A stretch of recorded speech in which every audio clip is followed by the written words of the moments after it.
I would like to tell you a few personal stories about what I like to call the danger of the single story. I thought about this when I left Nigeria to go to university in the United States. I was 19. My American roommate was shocked by me. She asked where I had learned to speak English so well and was confused when I said that Nigeria happened to have English as its official language. She asked if she could listen to what she called my tribal music and was consequently very disappointed when I produced my tape of Mariah Carey. So after I had spent some years in the US as an African, I began to understand my roommate's response to me.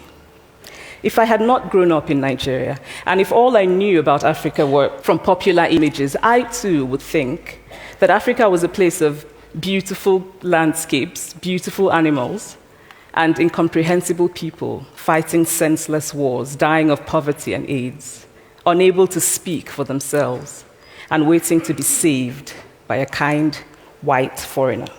So that is how to create a single story. Show a people as one thing, as only one thing, over and over again, and that is what they become. I recently spoke at a university where a student told me that it was such a shame that Nigerian men were physical abusers like the father character in my novel. I told him that I had just read a novel called American Psycho, and that it was such a shame that young Americans were serial murderers. It would never have occurred to me to think that just because I had read a novel in which a character was a serial killer, that he was somehow representative of all Americans. And now this is not because I'm a better person than that student, but because of America's cultural and economic power, I had many stories of America. I had read Tylan, Updike, and Steinbeck, and Gateskill. I did not have a single story of America. I've always felt that it is impossible to engage properly with a place or a person without engaging with all of the stories of that place and that person.